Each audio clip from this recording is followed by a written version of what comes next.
Dámy a pánové, nezaměstnané zprávy jsou tady, Žabák s vámi, přeji vám dobrou chuť, snad se máte dobře, zahrajem si hru. Pokud jsem to trefil, musíte vypnout video. Takže vypíná video ten, jehož jméno začíná na O. Takže všichni, kdo se jmenuje Ondra a Olga, nashledanou, zamávěte Ondrům a Olgám, naschle, vypínejte video. Tak jo, dneska máme video od Kovskyho. Rachel Zegler breaks down after Disney removes Snow White from theaters. Takže, kdo neví, tak Snow White, největší propadá, kámo, od Disneyho. A oni tam obsadili do hlavní role nějakou herečku, která nemá moc velkou kariéru. Podle toho jsem slyšel, moc se v tom zase nevyznám, chápete? Jinak kdybych se tom super vyznal, tak už bych asi o tom dělal video na Žabáka, ne na Žabinského. Takže tak. A ona tam začala brečet, že celý ten koncept Sněhurky je prostě divný, že je misogyní a tak, že je to rasistické, co ještě netuším.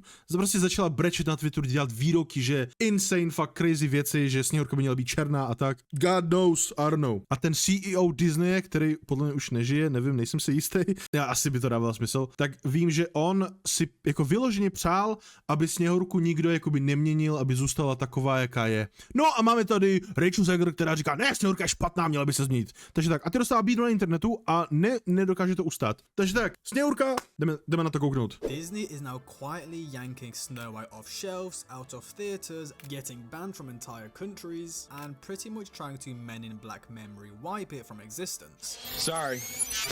Rachel Zegler just discovered what rock bottom really looks like, and spoiler alert, it's lonelier than a Snow White screening at a retirement home. Billions of dollars torched, theaters emptier than a family group chat after you ask to borrow money, and standing. A neříkejte mi, že tenhle týpek nepíše scénář přes ChatGPT. Co to je za vtip, kamo?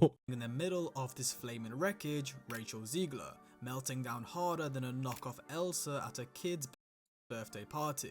Today we're diving into what went so wrong and why Disney's now pretending Snow White never even happened. So let's... Já nechápu, oni natočili to, jako už vydali ten film? Removes, asi jo? Já jako jsem o tom vůbec neslyšel. Jakože já jsem nevěděl, že to vydali, já vím, že to natáčeli, že se to nikomu nelíbilo, že dostával hrozný backlash, ale ty to vyšlo, kámo, a teď to, tak to je insane. Set the scene.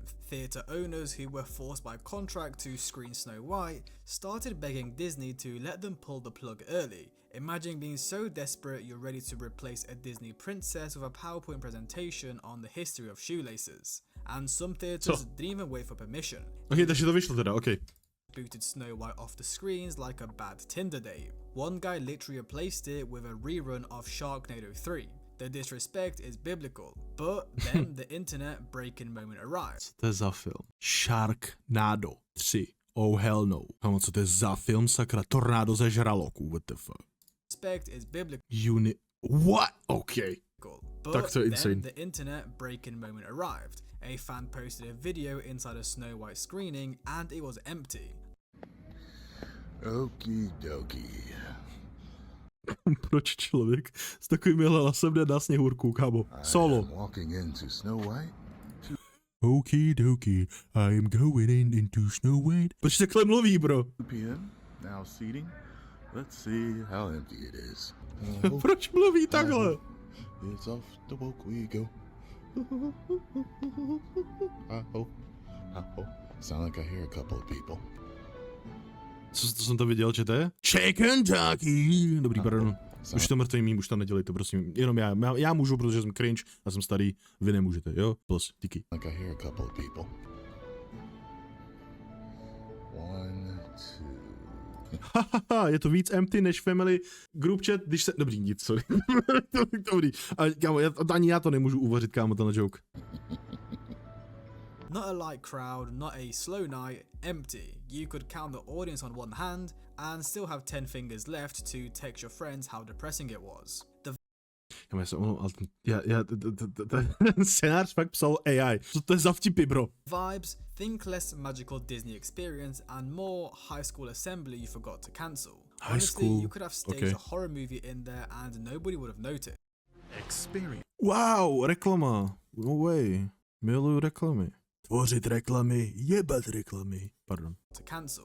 Honestly, you could have staged a horror movie in there and nobody would have noticed. And if you thought that was bad, overseas said hold my popcorn. Lebanon straight up banned the movie from distribution. Lebanon. not just from theaters, from like the entire country, full on. Kámo, natočíš film a prezident si řekne, kámo, tak já nikoho nedonutím se takhle mučit, kámo, a za ještě za to zaplatit peníze. Naschledanou. On exile. Disney made a movie so bad, an entire nation said, no thanks, we're good forever. Meanwhile, back in the US, Disney faced their biggest embarrassment yet. Lilo and Stitch, yes, the weird alien dog movie from 2002, was tracking to outgrow Snow White's entire domestic run in its opening weekend. Lilo beat Snow White. Disney, you good? You just got pantsied by a blue chihuahua and a ukulele. Even the merch is dying. Disney tried. Já jsem nepochopil, to teď jako má vycházet, nebo to bylo, já nechápu, teď to fakt nechápu, to jsem nepochopil. Disney tried the old limited edition trick to drive hype for Snow White dolls, t-shirts and mugs, but months later... Kámo, no tak to je crazy, to je fakt crazy tohleto, že fakt takovou jakože, to měl být generational run, ne, s tou Sněhurkou. Že to je, že banger, no to se koukne úplně každý, malý, starý, všichni. A týpka, že víte co, uděláme z toho fakt jakože katastrofickou kinematografickou zkázu. To je insane, kámo. Rip Disney takzvaně. Shelves are still so full, you could stage a flash mob in the tohle je fakt insane, kámo. toy aisle and nobody would notice. At this point, they could have given the merch away with Happy Meals and still had leftovers. One Walmart employee even joked online that the Snow White dolls are starting to unionize. They're standing here like, hey, can we get out of here too? When your merch is literally haunting the clearance aisle, you know you messed up. And right in the eye of this hurricane of failure, Rachel Ziegler, the internet's favorite piñata. Because as Snow White crumbled, so did the Backstage drama. And trust me, it leaked harder than a dollar store inflatable pool. First up, budou tam nějaký jakože její... To je. Dobrý den, já to nechám to.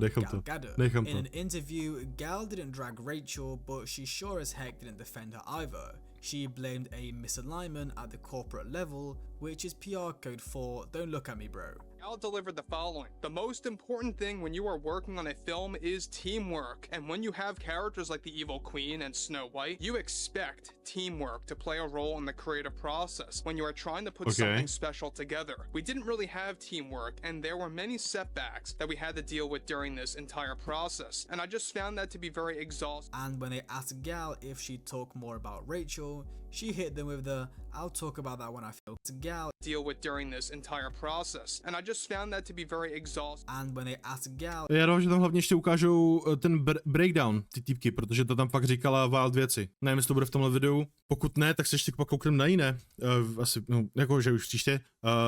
Ale tohle by tam jako zatím chybí. Jako půl videa a já ještě neviděl ani jen breakdown ty týpky. A vím, že měla jako i hodně. If she talk more about Rachel, she hit them with Rachel teda. I'll talk about that when I feel comfortable.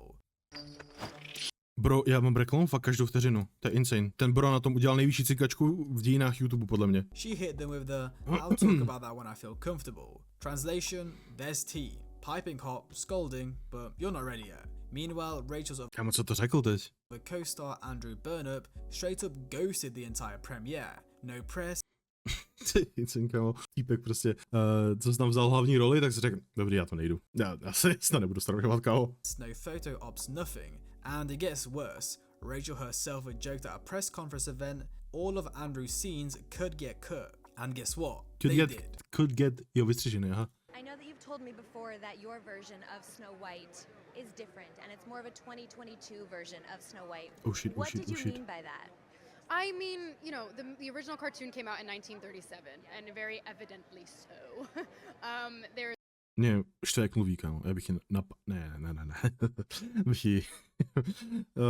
já bych řekl nehezké věci, takhle to necháme. There's a big focus on her love story with a guy who literally stalks her. Yeah. Weird.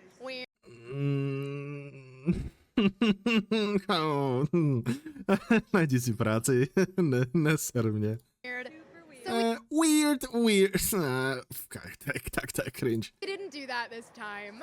So no Prince? All of Andrew's scenes could get cut. Who knows? It's Hollywood, baby. But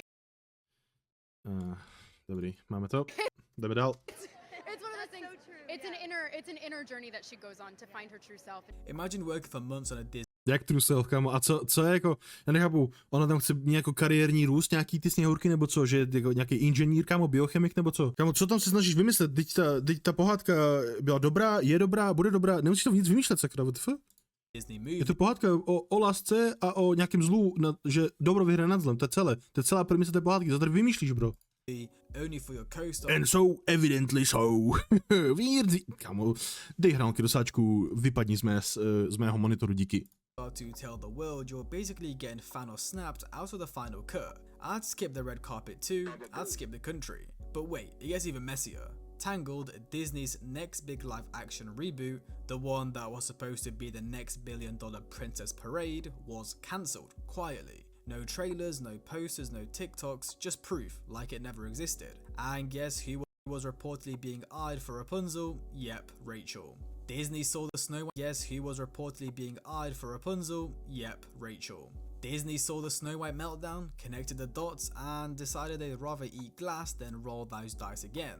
Not just to recast a... Já nevím, že ta týpka třeba, že jí dostala vyhazov nebo něco, takže já nevím, mě taky lidi fakt štvou. Reboot strategy detour. We'd like to unsubscribe from this era, thanks. You know it's bad when Disney, yep, Disney, looks at a $1 billion princess movie and says, you know what, never mind. And then came the saddest, funniest, most brutal moment yet. Rachel Ziegler showed up to her own movie screening with flowers, smiling, ready to celebrate. And the theatre, it was emptier than a vegan barbecue. Oh, tak to je insane. To je insane. Ty tam přijdeš, říkáš si, hurá, to bude sranda, a to úplně prázdnej sál, protože to nikoho nezajímá, tak to je nuts. Takový, kámo, úplně, že to mělo být všechno tak smooth, kdyby se prostě drželi toho starého všeho, co už bylo tak, kámo, 100 let už to funguje a ono z ničeho nic, bude to dělat jinak. A je tam prázdnej sál, chápeš? In Texas. Please? For which movie?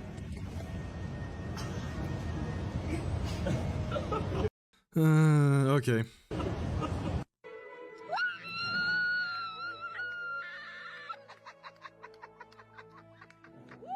I'm talking tumbleweeds, crickets, you could hear a popcorn kernel fall from the orbit. It was supposed to be a victory lap, it turned into a meme overnight. Snow White and 7 empty rows, she brought flowers to her own funeral.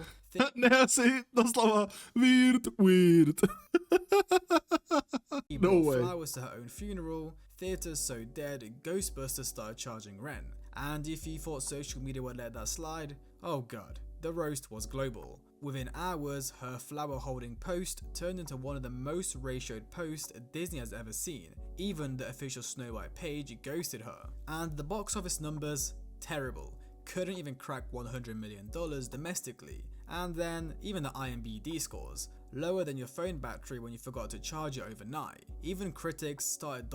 Čete, takhle, tenhle kanál se jmenuje Kovsky. Jestli máte čas, koukněte se na ten kanál a řekněte mi, jestli to je AI nebo ne, protože já si nemyslím, že ten scénář může psát někdo jiný, kámo, než nějaký int za $2 nebo ChatGPT. Takže tohle je fakt cringe, kámo. Já nevím, se víc cringe, ten scénář nebo ta Rachel, kámo. When the Rotten Tomatoes look like a horror movie splatter chart. And you know you've screwed up when Rotten Tomatoes looks like a horror movie blood splatter chart. Crazy, kámo. Já za tohle video jsem měl asi 5 reklam. No way. To je fakt insane. People weren't just disappointed, they were mad. Mad that Disney. A tak kolik dostalo teda na Rotten Tomatoes? Mad that childhood memories got bulldozed. Mad that Snow White of all things had turned into. Já si myslím, že nejvíc prostě lidi štve tahle týpka, protože, já nevím, jakoby celá pohádka je taková jako divná, weird, tak jako, já nevím, ne, já si myslím, že nějaký její bublině, OK, tak si lidi řeknou, jo, má pravdu, ale to je tak bublina tak malá, kámo. Teď Snow White mají rádi všechny generace, to nemůžeš nic měnit, to je prostě perfektní, to měli rádi fakt všichni. A ty to chceš z toho udělat, kámo, něco, co bude mít rádo prostě 5% celého osazenstva, tak to je insane. And the center of it all, Rachel was carrying more baggage than a Spirit Airlines flight at Christmas, except in her case, no one's offering to help unload it. Studios don't want it, agents don't want it, co-stars don't want it. Everyone's watching the wreckage like it's a live feed from a train crash, can't look away, definitely not jumping in to save it. But the final punch to the teeth, Minecraft, the live-action Minecraft movie. No víš, že to vyšlo stejný den jako Minecraft, kámo. One everybody said would be too silly, absolutely stomped Snow White out of existence on the opening weekend. Tak to je insane. No political lectures, no virtual signaling, just cubes, zombies and Jack Black screaming into a microphone like it's karaoke night at day. Dobře, bro, nemluv. Tady si mohl říct chicken jockey, ale začal jsi tam říkat nějaký blbosti, kámo, a celý jsi to pohřbil. Busters. Audiences wanted fun, not a 2-hour TED talk about why fairy tales are problematic. And just like that, Snow White's billion-dollar dream turned into Snow White and the cancelled career. Well, insiders saying Rachel's being quietly blacklisted from major studio projects, future roles slipping away, directors hesitating, agents sweating, and Disney moving on.